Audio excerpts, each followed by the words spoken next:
Je vais commencer par répondre à François, le camarade qui est arrivé du sud-est de l'Asie. Je ne sais pas s'il est encore là. C'est vrai qu'il arrive en retard. Bon.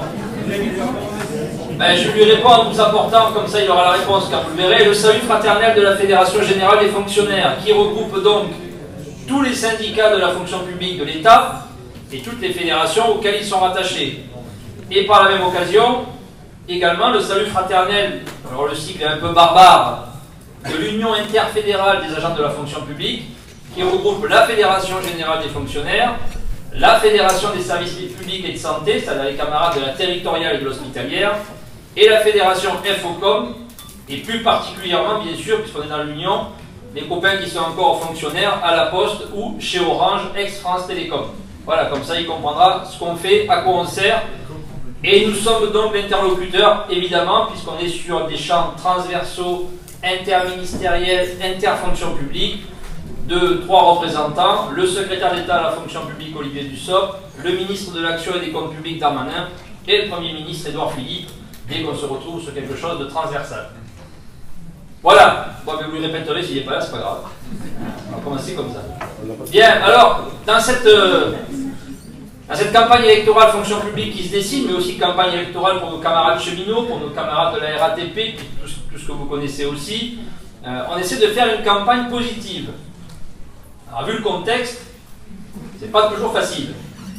Puis j'arrive ici, et j'ai écouté 2 camarades, un qui a commencé en disant, je crois que c'est Gilles, Moritarit et Salutem.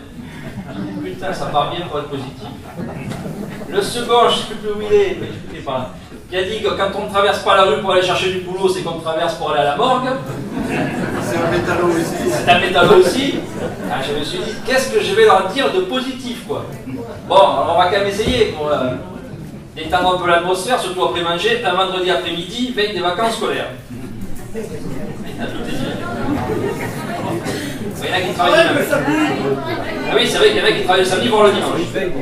Bien, dans la fonction publique de l'État, je vous rappelle aussi qu'on travaille le samedi et le dimanche, maintenant nos camarades de la police, à nos camarades aussi de la santé, etc. On va faire la liste, tout le monde le sait. Bien, alors, ce qu'il faut comprendre dans l'histoire qui nous arrive, tous les camarades qui sont intervenus ce matin ont fait un constat qui est la réalité des prix, c'est-à-dire tout ce qui se passe dans les services et dans les entreprises, tout ce qui se passe en termes de dégradation des conditions de travail, en termes de dégradation avec les suppressions de postes, les mutualisations, etc., auxquelles on pourrait rajouter bien sûr les problématiques de pouvoir d'achat et quelque part tout ce qui tourne autour du modèle social. Il faut qu'on comprenne pourquoi on en est là. Et à partir de là, tout, j'allais dire, s'éclaire de manière assez naturelle, mes camarades. La réponse, elle est simple. Le président de la République doit renvoyer l'ascenseur. Et il doit renvoyer l'ascenseur à ceux qui ont financé sa campagne pour qu'il soit élu. Et ceux qui ont élu et qui ont financé sa campagne, je ne sais pas ceux qui ont voté bien sûr, ceux qui ont financé la campagne de Macron, ce sont, pour résumer et aller à l'essentiel, les marchés financiers. Et mes camarades, à partir de là, ils renvoient l'ascenseur aux marchés financiers et on va essayer d'expliquer comment. Et à partir de là, il ne faut pas se faire d'illusions. Ce président de la République-là n'en a rien à faire d'être réélu au prochain mandat ou pas. Il est venu pour casser un système, pour rendre au marché ce qu'il lui doit, et s'il n'est plus là à la fin de son mandat, il y en aura un autre, de toute façon, en nature. Et puis lui, vous inquiétez pas, il trouvera un bon boulot ailleurs, ce qui n'est pas toujours le cas, nous, quand les salariés sont virés. Et lui, en général, le boulot est plus important, effectivement, que le précédent, ce qui paraît déjà hallucinant en termes de trous.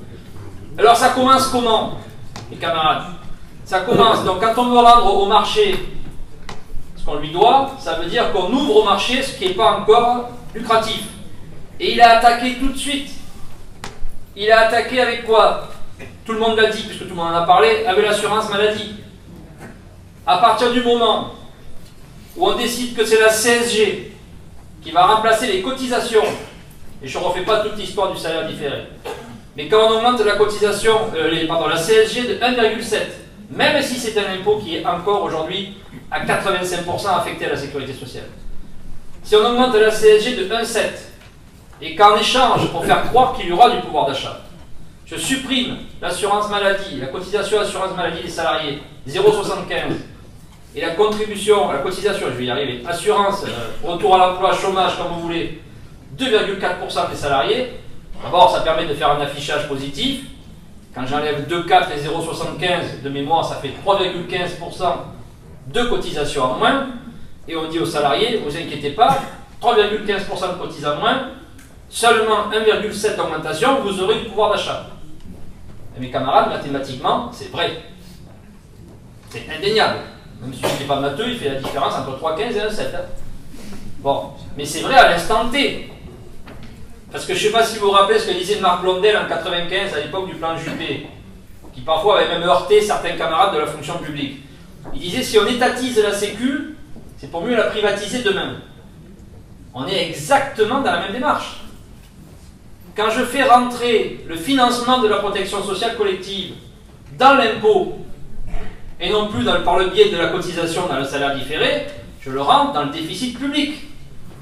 Et quand à un moment donné, on va me rappeler mes critères de Maastricht, en me disant attention, la dépense publique ne doit pas dépasser de 3% le PIB, et bien là, on va me dire comment tu fais pour payer la Sécu. Et là, il lui reste deux options à Macron.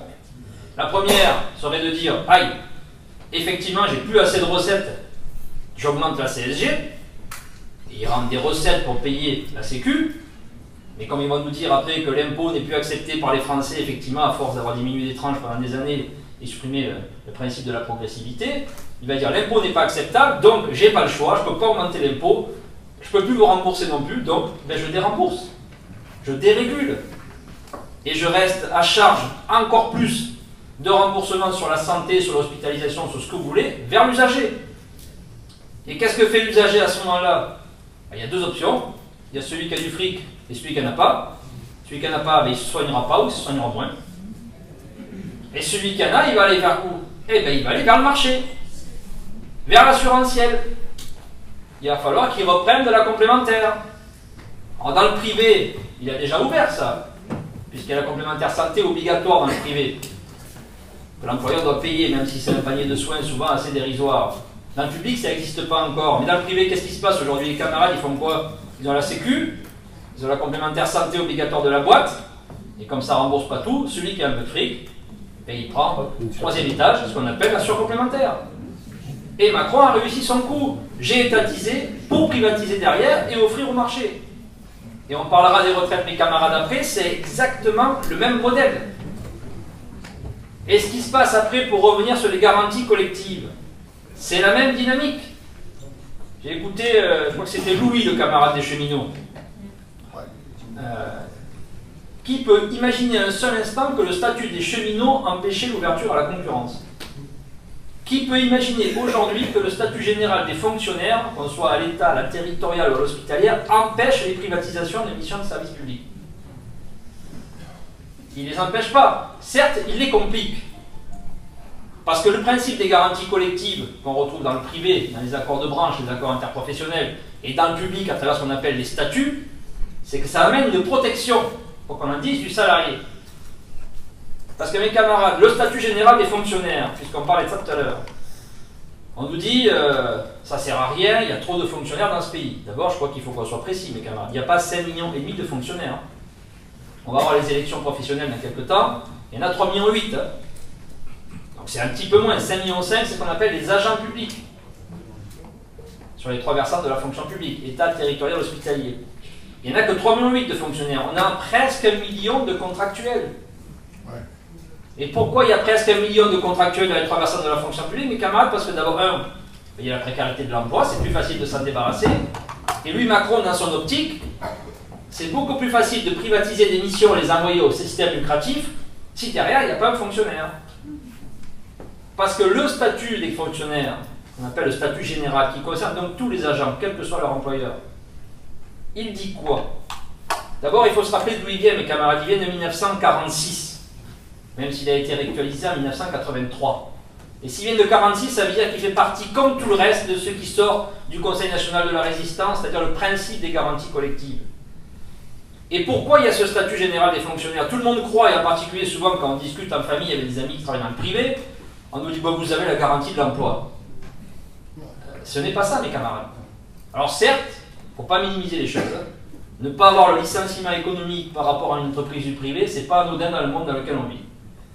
Mais le statut général des fonctionnaires, par construction en 1946, c'est la garantie de la carrière. C'est-à-dire qu'on dit à un fonctionnaire qui n'a pas le droit, par la loi, d'aller faire d'autres boulots dans le privé pour arrondir les fins de mois, de manière en tant que serviteur, on va commencer à dire de l'État, ça a été la première fonction publique, en tant que serviteur de l'État, je te garantis un déroulement de carrière pour que tu puisses vivre dignement au regard de la fonction que tu fais pour le service public. C'est ça le statut. C'est ni plus ni moins. Donc, nous aussi, soyons vigilants quand on en parle, c'est pas la garantie de l'emploi, certes on est mieux protégé que dans le privé, mais c'est d'avoir la garantie de la carrière. Et c'est quoi? Et c'est ce qui explique, rappelez-vous à l'époque avec Jean-Claude Mély, quand on a fait la campagne 2014, il y avait marqué « Pas de république sans service public ». Parce que le statut général des fonctionnaires, c'est ce qui porte les valeurs républicaines. C'est pas que les valeurs de liberté, égalité, fraternité, laïcité, bien sûr qu'elles sont dans le statut. Mais quand il y a eu un statut en 1946, pourquoi on a mis les fonctionnaires sous la protection de la loi et pas sous la protection du contrat comme dans le privé? Parce que c'est une loi le statut, tout simplement. On les a mis sous la protection de la loi parce qu'il fallait que le fonctionnaire soit protégé de deux principes fondamentaux. Le premier, les différentes pressions politiques à chaque fois qu'il y a un changement d'orientation, un nouveau président ou un nouveau gouvernement, et en même temps, les mettre à l'abri des grandes pressions des lobbies, des grands industriels, etc., pour s'assurer que, protégés par la loi, quelles que soient leurs opinions, ils puissent servir l'usager ou le citoyen de la même manière qu'il soit riche, pauvre, qu'il croit en ce qu'il veut, qu'il ait la couleur qu'il veut, et quelles que soient ses origines ou autres. C'est ça le statut général des fonctionnaires. Et quand on défend le statut, mes camarades, on défend les valeurs républicaines. Et on défend le principe de l'égalité des droits. Quand Macron est arrivé au pouvoir, il a créé la conférence nationale des territoires. Il a eu la gentillesse de nous inviter, on y est allé. Parce qu'on est poli. On part du principe qu'il vaut mieux y aller et dire ce qu'on a à dire. Et ce jour-là, il a dit un truc essentiel. C'était au mois de juillet, donc vous voyez, 2 mois après l'élection, vrai. Et il a dit un truc essentiel. Il a dit, moi, président de la République, enfin là c'est plutôt Hollande qui faisait ça, je crois. Il a dit moi, voilà, moi, un peu plus parce que c'est vieux. Je perds la mémoire en vieillissant. Il a dit, je ne suis pas pour un pays où il y a l'égalité des droits, le mec il est président de la République. Je veux un pays où il y a l'égalité des chances. Et bien cette petite phrase qui place là devant quasiment tous les sénateurs, elle n'est pas anodine, elle est comme tout le reste. C'est en gros, chacun va être responsable de ce qui lui arrive. Voilà, je vais offrir un peu d'éducation à tout le monde, un minimum de santé. Et après, celui qui réussit, c'est parce qu'il est bon, et celui qui rate, c'est parce qu'il n'est pas bon. Et tout se construit comme ça. Que ce soit dans le public ou dans le privé, tout se répercute de la même manière. Casse des garanties collectives, et on essaie de faire en sorte que le salarié, qu'il soit privé ou public, soit seul devant le patron, quel qu'il soit. À lui de se vendre, à lui de réussir à être le mieux payé, le plus promu, le mieux muté. C'est un principe. Et s'il n'y arrive pas, ce n'est pas la faute du système, ce n'est pas un problème d'égalité des droits, c'est qu'il n'est pas bon. On le renvoie vers sa propre responsabilité. Et tout se construit comme ça. La loi travail, El Khomri, ordonnance, peu importe comment on l'appelle, c'est partir là aussi de garanties collectives, certes pour les ramener vers l'entreprise, mais surtout pour les individualiser. C'est comme ça qu'on crée des comptes. Quand on nous a dit il y aura le compte personnel de formation, d'ailleurs on nous a dit vous inquiétez pas, ça ne viendra pas dans le public. Tiens, super, c'est sûr, qui pouvait y croire cette connerie quoi. Après on nous a dit le compte personnel d'activité, vous inquiétez pas, vous ne l'aurez pas dans le public. Je vous rassure, on l'a eu aussi. Tout a été comme ça. Et là après on nous a dit tiens, beaucoup de camarades ont parlé de ça ce matin, le CSE, l'instance représentative du personnel, fusionnée, une seule, vous ne l'aurez pas dans le public puisque vous n'avez pas d'IRP. Dans le public, il n'y a pas d'IRP. Il y a ce qu'on appelle les organismes consultatifs. La nuance peut vous paraître subtile, mais elle est. C'est-à-dire les commissions administratives paritaires pour la gestion de carrière et les CT et CHSCT. Et pourquoi on dit organisme consultatif? Parce que c'est statutaire.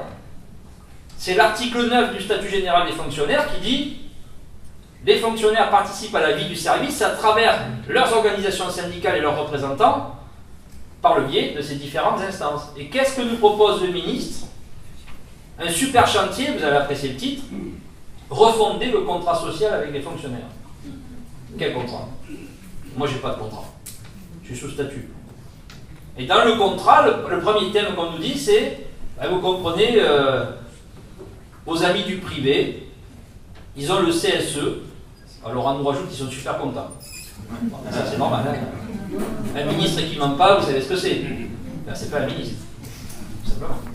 On va vous faire pareil. Quand on nous dit, hop, terminez le CHSCT dans la fonction publique, terminez le CHSCT en pleine restructuration, suppression de postes, etc.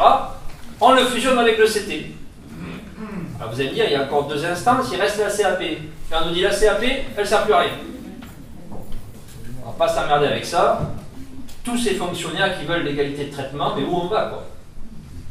Et on nous dit la CAP, on l'enlève, et en échange, on va dire aux syndicats, vous allez, alors c'est plus co-géré mes camarades, ça c'était presque sympathique comme terme. En fait, on était opposé à la cogestion, qu'il n'y ait pas de malentendu dans ce que je dis, souvent.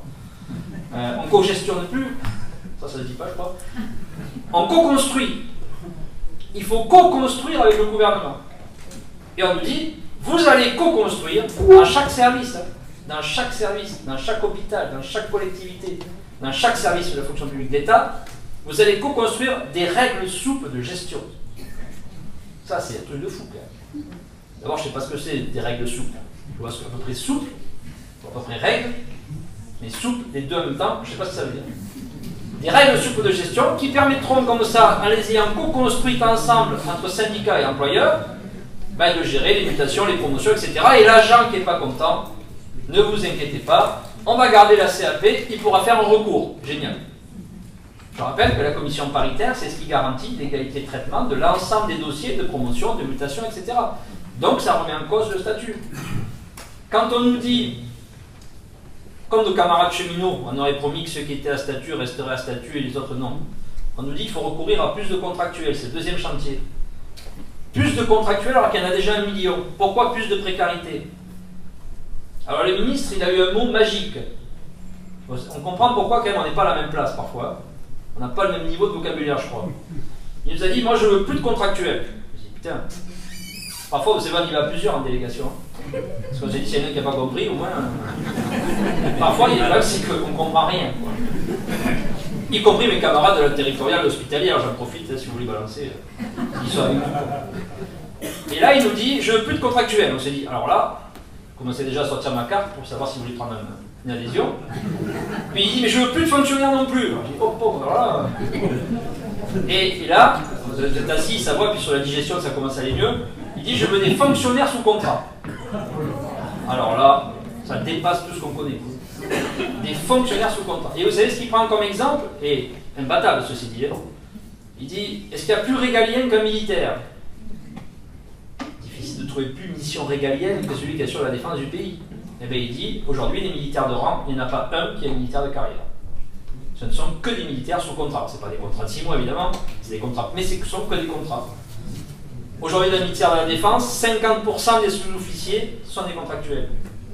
Et un truc jamais vu il y a 20 ans en arrière, 30% des officiers sont contractuels et pas militaires de carrière. Et camarades, quand on arrive, alors on l'a pas vu venir peut-être ça là, mais quand on arrive à se dire que ceux qui assurent la défense du pays, ce qui ne met pas en cause des personnes évidemment, sont des contractuels, donc je parle du cadre juridique de l'emploi public, c'est la porte ouverte à tout le monde, mes camarades. Personne ne peut être épargné, y compris nos camarades policiers, et y compris ceux qui sont en finances publiques, et y compris ceux qui sont enseignants, etc., etc.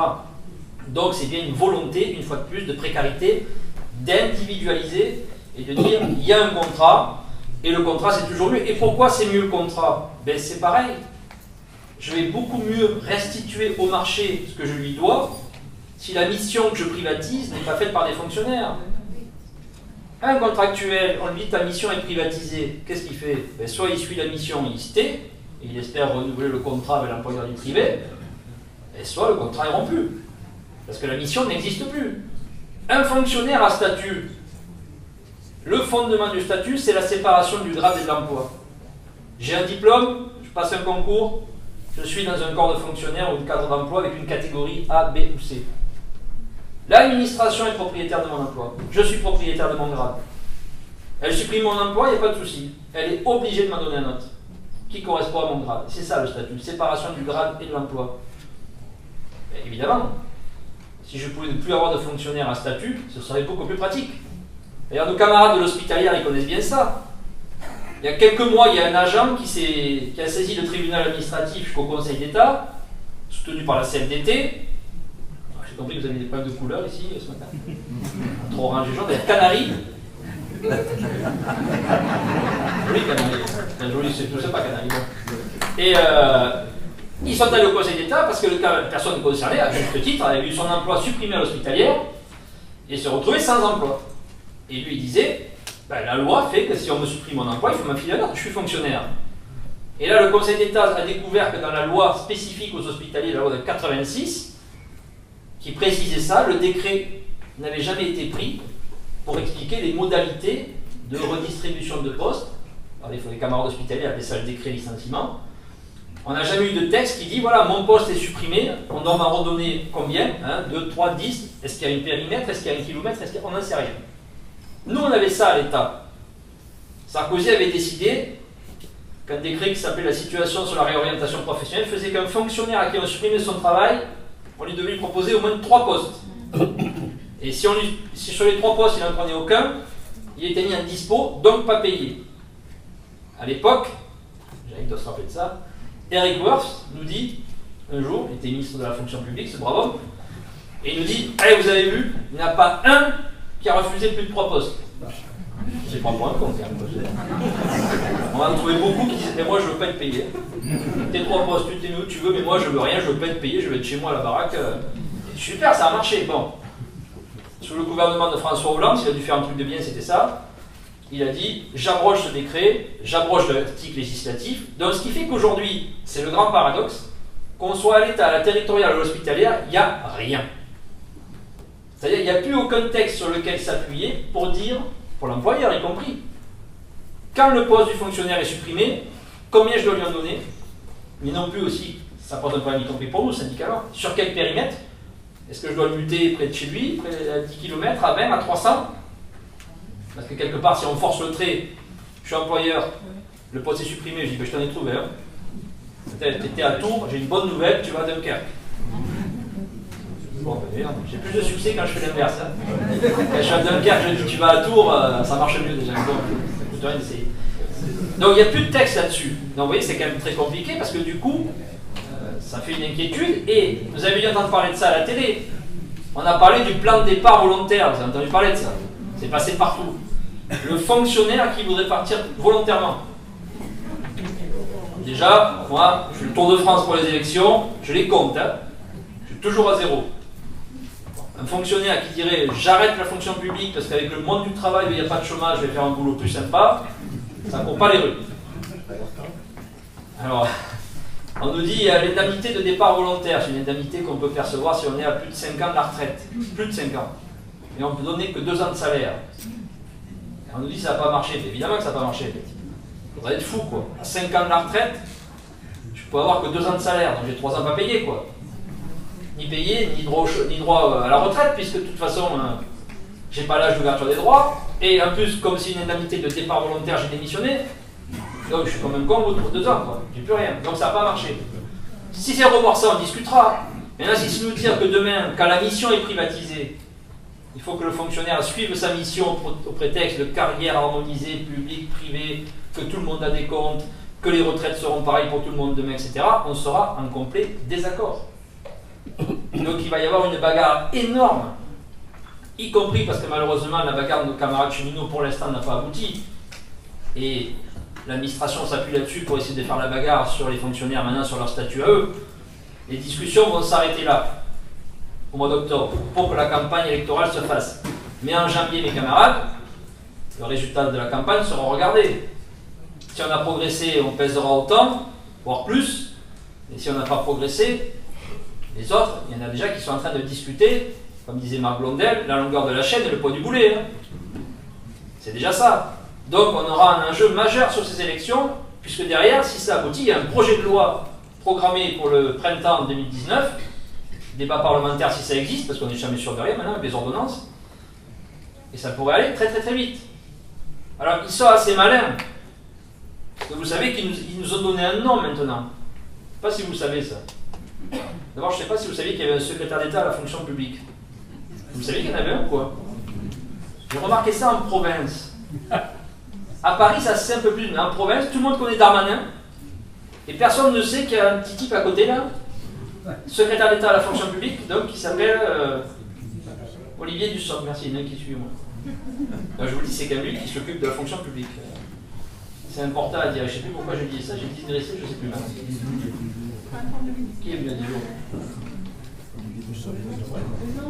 Ah, non, mais on s'en fout qu'ils soient venus en Touraine il y a 10 jours.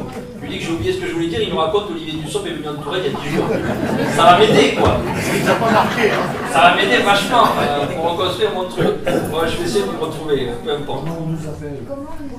Comment il nous appelle? Voilà. Ouf, il faut toujours qu'il y ait des filles dans la salle, c'est primordial. Première chose, avant on avait, rappelez-vous, dans tous les services, on avait ce qu'on appelait la direction générale du personnel. C'était déjà un signe, il y avait des personnels.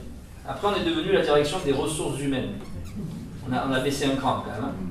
On est passé de personnel à ressources. Après on est devenu, dans la fonction publique, c'est un terme courant qu'on n'a pas trop dans le privé, on est devenu des ETPT, des équivalents temps plein travaillés. On a senti la progression sociale. Et là maintenant, ça, bon, ils le disent ça dans la loi de finances toujours. Maintenant on a notre nom, on est stock flux. Ah mais c'est pas une blague, vous allez voir avec les retraites derrière. C'est qui le stock? C'est vous là. Ben, je suis avec. Hein. Le stock, c'est ceux qui sont déjà là. Et le flux, c'est ceux qui vont rentrer demain. Et donc, pour ne pas énerver le stock, il faut surtout essayer de tuer le flux. Et le stock, on verra jusqu'à quel point c'est supportable, parce qu'ils font toutes les réformes comme ça, mes camarades. La réforme des retraites, on dit ça touche les générations post-63, c'est stock-flux. On dit ceux qui seront jusqu'à 5 ans de leur retraite, là, ne seront pas touchés par la réforme, stock-flux. On se dit, diviser les travailleurs, diviser les salariés. Ceux qui vont partir sous 5 ans, ils diront, oh, je ne suis pas touché par la réforme. Hein. Ceux qui sont dans en 63, yes. Et les autres, ils vont dire, qu'est-ce qu'on fait? Ben, des macros. Hein. Vous avez qu'à être né avant, quoi. Là, il fallait mieux. Ah, mais c'est quand même ça. Et ça, il faut que vous l'ayez à l'esprit. Toutes les réformes sont faites dans cet esprit-là. Stock flux. Bon. C'est ce qu'ils ont essayé de faire nos camarades cheminots. Quand ils ont dit aux cheminots, ne vous inquiétez pas, ceux qui ont le statut vont le garder. Les autres, on s'en fout. Et puis ceux qui ont le statut, même si leur ligne où ils travaillent privatisés, garderont le statut. Maintenant, c'est un peu moins vrai. Hein. On leur dit que peut-être ils ont mal compris. Donc là, c'est encore pire, ils risquent d'avoir un stock diversifié. Mais c'est pour dire comment on est traité. Et c'est important de comprendre ça dans leur démarche. Ils sont toujours dans le fameux, qui n'a pas changé depuis des générations et des siècles, divisé pour mieux régner. En se disant que la solidarité des salariés s'arrêtera à un moment donné entre celui qui est touché par la réforme et celui qui ne l'est pas. Donc c'est comme ça qu'ils nous considèrent, stock flux, en se disant ben, on va essayer de garder les fonctionnaires qui ont un statut, que foutre avec eux, on ne peut pas s'en débarrasser, on ne peut pas les tuer. Bon, pour l'instant, en tout cas. Pour l'instant, je parle bien des personnes, pas des ETP. Et les autres, on va tous les prendre comme contractuels. Et vous imaginez comment ça va s'articuler demain, dans une école, vous avez 10 profs, 5 à statut et 5 contractuels. Vous allez voir la galère que ça va être. Et ça, on peut le faire dans toutes les professions et dans tous les corps. Ça va être partout comme ça. Et qui, demain, dans un corps X ou Y, sera promu? Fonctionnaire ou contractuel? Impossible de savoir. On a des services comme ça qu'on connaît bien. Et puis même parfois, il peut y avoir la carotte. Je crois qu'il y avait tout à l'heure une camarade qui s'est exprimée pour Pôle emploi. Pôle emploi, une PEA CEDIC. Et si la carotte, c'est de gagner plus si on prend le statut d'entreprise plutôt que de rester agent public, ben, quand on a le gel des salaires pendant 10 ans, qu'est-ce qu'on fait? On se dit, ben, peut-être je vais aller voir ailleurs, quoi. Bingo, parce que là, si je gagne 30% de plus, eh bien, je prends un statut d'entreprise, je laisse tomber mon statut de fonctionnaire. Ou d'agent public. Donc, tout est dans cette démarche d'individualisation, de carotte et de gestion différenciée entre certaines générations, certaines périodes et certains emplois. Sur les retraites, c'est très compliqué d'expliquer les retraites. Donc je ne vais pas l'expliquer. Non, un petit peu. Je vais l'expliquer pour que vous compreniez le lien avec le statut. La retraite aujourd'hui, si on veut faire très court, parce que je ne vais pas rentrer dans la technique du dossier, il y a un camarade qui l'a très bien expliqué par ailleurs, et pour vulgariser le propos, la retraite c'est une promesse. C'est-à-dire qu'aujourd'hui, globalement, quand je suis à ma carrière un peu installé, je sais que, surtout quand je suis fonctionnaire, je vais finir à peu près à tel indice, qu'avec cet indice, si j'ai l'âge et le taux plein, on ne va pas faire de trucs compliqués, ben je vais toucher 75% de mon traitement détenu sur les 6 derniers mois. Et cette promesse, mes camarades, ça construit à la fois sa carrière, mais ça construit aussi sa vie. Si on sait que vers tel âge, on aura telle retraite, eh bien, ça peut parfois décider telle chose. Bon, réinvestir ailleurs, déménager, j'en sais rien, moi. Arrêter de bosser pour élever ses gamins, etc. etc. Parce qu'on sait qu'au bout du bout, on sera à peu près là et qu'on aura telle retraite. C'est ce que permet le système par répartition, c'est ce que permet le régime général, c'est ce que permet le code des pensions civiles et militaires pour les fonctionnaires. Je vous rappelle au passage que chez les fonctionnaires, c'est pas la même chose. Hein. Je dis ça pour nos camarades du privé, les fonctionnaires le savent, mais dans le public, il n'y a pas de caisse de retraite. À l'État. Chez les territoriaux et les hospitaliers, il y a une caisse de retraite commune, qui s'appelle la CNRACL. Donc eux, ils sont une caisse qui, par définition, est soumise à l'équilibre, où la contribution employeur, en moyenne, est autour de 27-28%. Nous, à l'État, on n'a pas de caisse. La contribution employeur est virtuelle, vous en doutez, parce que c'est dans le budget de l'État. Elle est de 80%, c'est pas la même contribution. Ce qui fait que nous, à l'État, les retraites, ce qu'on appelle les pensions d'ailleurs, sont inscrites au grand livre de la dette publique. Vous imaginez l'enjeu que ça représente. Le grand livre de la dette publique, c'est ce qui arrive quand même au changement de régime, à la Révolution. On intègre ce grand livre de la dette publique en 1960, ce qui fait que si on veut très synthétiser aussi, quel que soit l'état des finances de l'État, de la fonction publique, du gouvernement, parce qu'on est inscrit au grand livre de la dette publique, il doit payer les pensions. Quitte à ce que ça le foute encore dans le rouge, il est obligé de payer les pensions, c'est inscrit au grand livre de la dette publique. Donc tout cela permet d'avoir une sorte de perspective, de promesse, je sais que je vais toucher à peu près ça. Le système à points, pour faire court, au-delà d'unifier les 42 régimes, il tue la promesse. C'est-à-dire qu'on ne peut rien garantir. Mais là aussi, vous allez voir, c'est tout à fait logique. Je ne viens pas sur les techniques de pension, de reversion, etc. Il est clair qu'on y perdra aussi. Le système à points, il n'a qu'un objectif, c'est de s'adapter aux finances de l'État. C'est de s'adapter aux 3% de réduction de la dépense publique, premier objectif. Et deuxième objectif, c'est de renvoyer au marché. Toujours la promesse de Macron. Ça, c'est pas la promesse des retraites, c'est la promesse de Macron. Parce que les points, à la limite, nous avons rencontré Delevoye, nous allons le rencontrer fin octobre. Pour la fonction publique, hein, nous ne le rencontrons pas pour le reste. Delevoye nous dit, mais moi je peux vous dire que peut-être quand vous rentrez à tel endroit, vous aurez 3000 points. On y a dit, mais on s'en tape, enfin on n'y parle pas comme ça. Hein. Même si on le connaît bien, c'est un ancien ministre de la fonction publique. Donc on lui dit, Delevoye, 3000 points c'est bien, je suis content d'avoir 3000 points, mais quelle sera la valeur de service du point? Parce que si quand je rentre dans la boutique à 25 ans, ou 30 ans, parce qu'on rentre de plus en plus tard, on me dit que le point est à 1 euro, 3000 points à 1 euro. Je rappelle que ce que je fais, c'est une simulation. Hein. Ah, okay. Vous enflammez pas, et ne sortez pas lâcher des conneries. C'est bien, mais si quand j'arrive à la retraite, 40 ans plus tard, le point n'est plus à 1 euro mais à 10 centimes, je vais regretter de ne pas avoir fait les courses chez Lidl. Hein. Encore, c'est très bien Lidl. C'est pourquoi je dis ça. Ah, mais vous voyez, et ça, c'est impossible parce que il va y avoir sans arrêt des indicateurs macroéconomiques qui vont déterminer la valeur de service du point. Donc, quand Delevoye il dit c'est pas une énième réforme des retraites et qu'il dit c'est un nouveau projet de société, il a entièrement raison encore une fois. C'est plus une énième réforme technique des retraites. C'est qu'est-ce que je vais faire pour m'assurer dans mon projet sociétal d'avoir une sorte de garantie pour ma retraite. Mais c'est pas compliqué, je crois qu'il y a un camarade qui en a parlé. Je sais qu'en gros, je vais toucher à peu près ça. Service minimum, si c'est 3000 points à 20 centimes. Donc, je vais aller chercher dans le fonds de pension. Donc, je vais aller vers le marché chercher de la retraite complémentaire. Et je vais encore une fois renvoyer l'ascenseur à mes copains qui ont fait que je suis au pouvoir aujourd'hui. Et je vais encore une fois, un peu plus, individualiser ma relation à tout, à la santé, à l'employeur et à la retraite. Et je classe, vous vous en doutez, même s'il nous dit le contraire, les régimes en termes de solidarité intergénérationnelle et solidarité interrégime.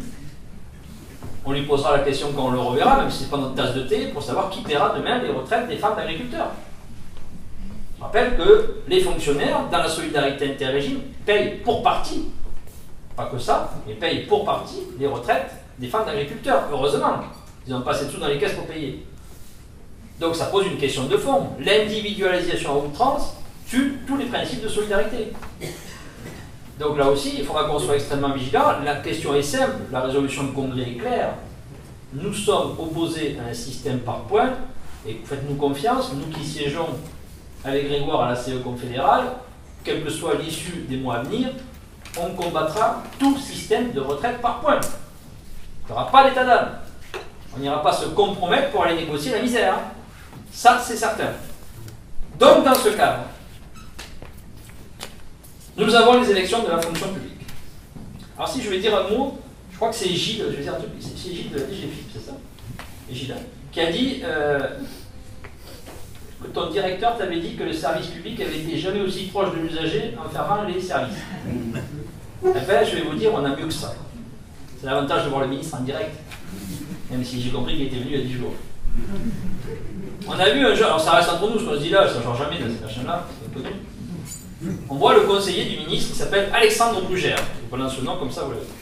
Un jeune énarque très sympathique, moderne, super costard, connecté de partout, la montre, le machin, etc. Mais très sympathique. Donc, comme quoi, il y en a qui sont sympathiques. Et il nous dit, Monsieur Grelier, j'ai une bonne nouvelle, donc tu vois mieux que Gilles. Grâce à nous, le service public n'aura jamais été aussi près de l'usager. Bah, je lui dis alors là, peut-être qu'on n'a pas lu un article dans la presse, on va se rencarder, il y a tellement de conneries dedans. Il dit voilà, alors je dis expliquez-nous, parce qu'on ferme tous les services, on ferme les trésoreries, on ferme des écoles qu'on regroupe, enfin je ne pas cadeau tout, des bureaux de poste, etc., etc. Il nous dit grâce à nous, le service public, il sera tellement prêt qu'il sera dans la maison. Ah, je dis putain. Alors bien, bon, on fait aussi semblant d'être un peu bête quand même, c'est pas tout le temps, vous voyez, c'est pas un postulat quoi. Et il nous dit, oui, voilà, alors expliquez-nous, il nous dit, ben voilà, il y aura l'ordinateur chez vous, l'ordinateur sera le service public. Alors je prends toujours le même exemple, parce que je suis originaire de l'Aveyron à la base. Je lui dis, ma grand-mère, elle est en Aveyron, dans un village qui s'appelle La Raffinie, je vous jure que c'est vrai, ça existe, vous ne le trouverez pas sur la carte. Au fin fond d'une zone blanche où il n'y a rien, même le portable, vous voyez les peinards, vous ne serez pas embêté pour les vacances. Et je lui dis donc, elle n'aura jamais de la connexion, elle n'aura jamais de 3G, puis même si elle l'a un jour, on pourrait aller la voir, parce qu'avant qu'elle puisse appuyer sur l'ordinateur, déjà pour appuyer sur l'écran, ce sera un calvaire, avant qu'elle ait la connexion, et puis avant qu'elle ait compris qu'il faut taper www.google pour le business. Alors là, j'ai dit, c'est pas la peine, elle sera morte avant. Il m'a dit, je vous le souhaite pas, elle était déjà morte depuis 10 ans, on s'en tape. Ce qui est vrai, malheureusement. Alors il me dit, ah oui, c'est vrai, alors, mais. J'ai dit oui, puis il y a quand même aussi ceux qui sont parfois en province moins loin, parfois en service périurbain aussi. Il y a ceux qui ne savent pas bien se servir de leur vie, il y a ceux qui n'ont pas les moyens de se payer leur vie une connexion, et il y a ceux qui ne maîtrisent pas la langue française. Et là, il trouve qu'il y a une alternative, et Gilles, ça va te faire plaisir. Il dit, vous avez raison, ça ne marche pas partout ça. Ah ben, j'ai dit, ouais, quand même, mais qui découvre quoi. Alors c'est vrai qu'il vit dans un scénario très particulier, il n'est que dans Paris, intramuros. Mais c'est vrai, ça peut expliquer cela. Et il nous dit, j'ai la réponse à tout, on va mettre en place des maisons de service au public. Voilà. Qui existent déjà, bien entendu, mais lui il ne les connaît pas toutes. Et en même temps, qu'est-ce qui sort? La circulaire du 24 juillet du Premier ministre, et ça mes camarades, c'est une attaque sans nom sur la République. La circulaire du 24 juillet, elle dit quoi? Elle demande à tous les préfets de France et de Navarre, donc le vôtre, de réfléchir à comment réorganiser les services publics dans son département, au regard de la population qu'il a dans son département, de la topographie du département, de ce que vous voulez. Tous les préfets sont en train, en ce moment, de rendre leur copie. Qui passe par le préfet de région, bien entendu, qui essaie d'articuler les choses. Tout va partir à Matignon.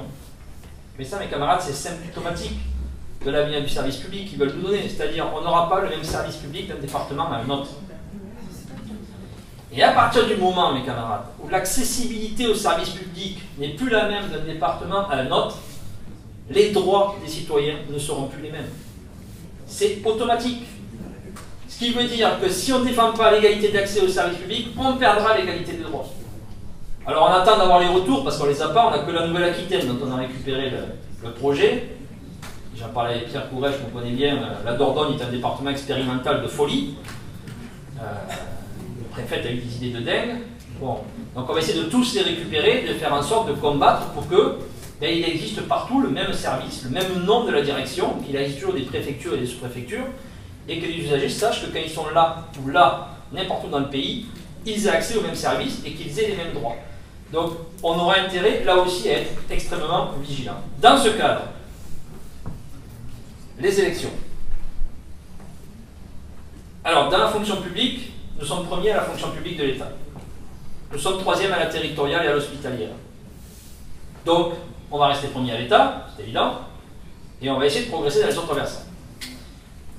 Je rappelle que dans la représentativité fonction publique interministérielle et interfonction publique, nous n'avons pas de seuil.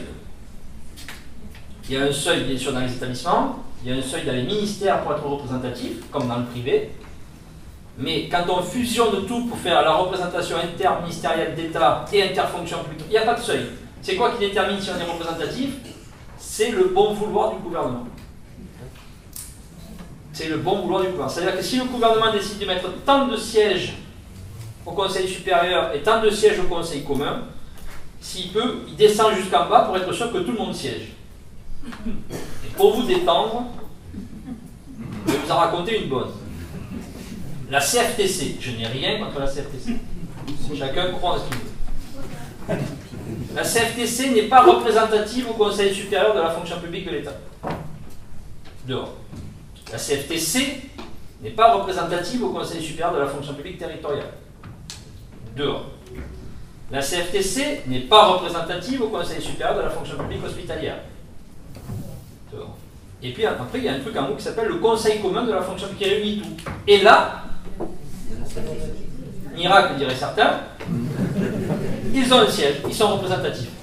C'est hallucinant quand même, le mec il est représenté nulle part, et il peut représenter les 5,5 millions d'agents publics tout en haut. Et donc, il n'y a pas très longtemps, nos camarades de la CGT disent, il y en a marre qu'on n'ait pas de règles, parce que bon, du coup, il y a 9 fédérations représentatives dans la fonction publique. Et ceux qui représentent le moins parlent le plus. C'est la règle, hein. Ils sont tellement contents d'avoir une tribune qui parle. Alors chaque fois qu'on a un conseil, le ministre ouvre le truc, il dit 3 conneries, enfin des trucs intéressants, et après vous imaginez les 9 parlent. Donc on commence à 9h30, à midi, on a fini les déclarations liminaires. Et il reste 10 points à l'ordre du jour, les décrets, les lois, ce que vous voulez, peu importe. Donc la CGT s'énerve avec ça et dit, moi je vais demander à ce qu'il y ait un seuil de représentativité dans la fonction publique interministérielle. 5%. 5%, ça devient intéressant. Parce qu'il n'y en a plus que 6 sur le 2,9 déjà. Et là, vous avez le camarade de la CFTC, et c'est véridique ce que je vous raconte, c'est pas une histoire pour vous détendre, un vendredi. Il lève le bras et qui dit, Monsieur le ministre, alors Darmanin il est là, il dit, oh, la CFTC va parler. Il est un peu particulier le camarade. Et il dit, Monsieur le ministre, c'est pas possible de faire ça. Il lui dit, vous vous rendez compte, si vous nous enlevez, parce qu'il faut savoir que la CFTC, la CGC, tout ça représente 3,5% dans la fonction publique. Et ils siègent. Quand je pense à nos camarades cheminots qui sont presque à 10 et qui ne siègent pas, il faut être énervé des fois. Et il dit, Monsieur le ministre, il faut pas nous enlever, sinon qui va signer vos accords? Et véridique. Bien. Donc mes camarades, dans ce contexte, les choses sont claires. Nous devons gagner ces élections. Mais mes camarades, on doit faire aussi attention, nous ne sommes pas une machine électorale. La position commune de 2008 de la CGT, de la CFDT, ce qui est déjà antagoniste, et du MEDEF, nous a obligés après, dans la fonction publique avec les accords de Bercy et la loi de 2010, à passer par la représentativité par l'élection, au détriment de la fameuse représentativité irréfragable. On n'a pas le choix, il faut passer par l'élection, on y passe. Mais mes camarades, la priorité, si nous voulons garder notre organisation libre et indépendante, c'est d'abord de faire des syndiqués, mes camarades. On doit syndiquer les personnels. Je ne dis pas que c'est facile, sinon évidemment on n'en discuterait pas. Mais la priorité c'est de syndiquer. Un syndiqué votera Force ouvrière. C'est certain. Un électeur, on ne sait pas si on le reverra demain, on ne sait pas s'il sera dans la lutte, et aussi bien 15 jours plus tard il aura changé de crèmerie. Donc la priorité c'est de faire des adhérents et de développer dans les sections, dans les secteurs et dans les boîtes où on n'est pas encore là. D'abord de l'adhérent. Et après, mes camarades, on est un syndicat. Quelles que soient les affaires qui nous tourmentent en ce moment, ça ne change rien à ça. D'abord, ceux qui gagnent les élections, mes camarades, ce n'est pas le secrétaire de la fédération. Ce n'est pas le secrétaire général de la confédération. C'est vous, hein. C'est ceux qui sont tous les jours dans les boîtes, dans les services, dans les administrations, qui depuis 4 ans se sont occupés des personnels ou pas. Parce que si on ne s'en est pas occupé, ça, on est sûr de perdre. Mais c'est pas parce qu'on fait 3 articles à la télé qu'on va faire voter les camarades pour nous. Donc le boulot, c'est vous qui le faites. Nous, on essaie après d'être le relais, bien sûr, à notre niveau, et d'essayer de faciliter la tâche pour que quand ça retombe en bas, ce ne sont pas des contre-mesures de plus en plus difficiles. Mais d'abord, restons un syndicat, mes camarades. Un syndicat, ça ne s'occupe pas de tout. Un syndicat, ça s'occupe des conditions de travail et de rémunération des personnels. Je ne dis pas qu'on ne doit pas s'intéresser à ce qui nous entoure. Je comprends qu'il y ait des camarades qui aient une sensibilité pour l'écologie, pour l'investissement socialement responsable, pour ce que vous voulez. Mais mes camarades, c'est pas ça le syndicat. Le syndicat, c'est les droits des salariés. C'est tout. Le reste, on n'en a rien à faire. Et tant que nous resterons un syndicat, mes camarades, tant que nous jouerons le rôle du syndicat, d'abord nous aurons des adhérents, nous aurons des voix, et nous continuerons à être la représentation des salariés. Sinon, mes camarades, qu'est-ce qui va se passer? Ce qui s'est passé en Grèce, ce qui s'est passé en Espagne, où on a vu des groupuscules comme Podemos ressortir de n'importe où pour remplacer les syndicats. Ils ont essayé en France. Rappelez-vous, il n'y a pas très longtemps, avec Nuit debout. Heureusement, ça n'a pas pris. Mais ça n'a pas pris pourquoi? Parce que dans cette période-là, qui était la loi El Khomri, on a fait notre boulot. On a dit aux copains, la loi El Khomri, c'est ça. On a appelé à la manifestation, on a appelé à la revendication, on a appelé à la lutte, on a fait des grèves. Et mes camarades ont dit, El Khomri, on n'a pas gagné. C'est pas tout à fait vrai, hein.